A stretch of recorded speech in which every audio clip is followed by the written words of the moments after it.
Pensa só numa das mentes mais brilhantes do século XX, trancada numa cela fascista. O que ela faria? Bem, ela escreveria uma obra que ajudaria a mudar o mundo. Hoje, a gente vai mergulhar nos Cadernos do Cárcere de Antônio Gramsci e conhecer um projeto simplesmente monumental que, pela primeira vez na história, permite que a gente leia cada palavra que ele escreveu. Temos que impedir esse cérebro de funcionar. Essa frase aí não era só uma sentença contra um homem, era uma sentença contra uma mente. O regime fascista sabia muito bem que o maior perigo de Gramsci não estava nas ações dele, mas sim nos pensamentos. A ideia era prendê-lo e silenciá-lo para sempre. Só que eles falharam. E falharam feio. Porque, eles não conseguiram impedir aquele cérebro de funcionar. Aí fica a pergunta, como é que ele conseguiu criar uma obra tão gigantesca nessas condições? E mais, por que só agora a gente consegue finalmente ver o pensamento dele do jeito que ele realmente se desenvolveu, passo a passo? É essa história que a gente vai desvendar juntos. Vamos começar por aí, então. Uma mente na prisão. Para a gente entender a obra, primeiro a gente precisa entender as condições extremas em que ela nasceu.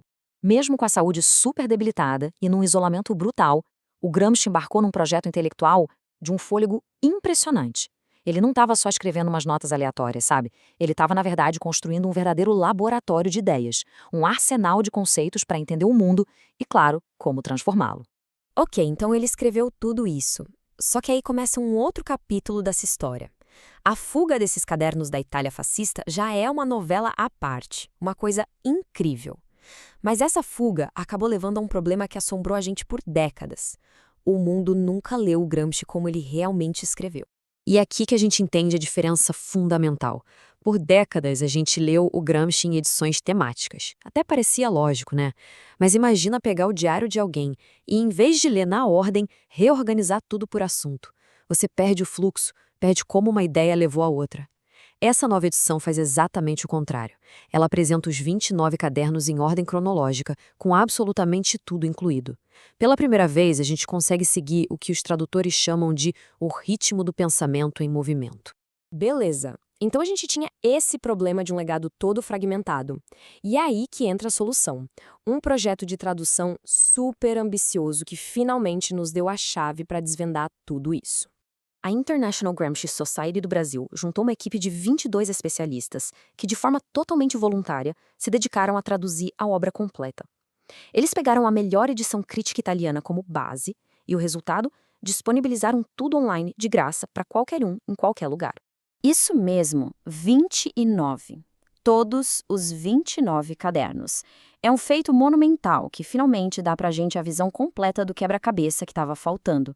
Tá, então agora que a obra completa está acessível, o que a gente encontra lá dentro? Vamos dar uma espiadinha? E olha só, isso aqui é só uma amostra do primeiro caderno. A mente do Gramsci ia para todo lado, era incrivelmente ampla. No momento ele estava analisando as linhas de montagem do Henry Ford lá nos Estados Unidos e no outro estava dissecando por que os romances populares faziam tanto sucesso. Para ele, tudo isso estava conectado. E essa citação sobre Maquiavel é um exemplo perfeito do método dele. Ele não olhava para figuras como Maquiavel como se fossem pensadores abstratos, flutuando no vácuo. Não, ele mergulhava eles na sua época para entender como aquelas ideias podiam virar ferramentas para analisar o presente. Ele olhou para o Maquiavel e viu ali, sabe, a sementinha de conceitos que iam moldar o Estado moderno.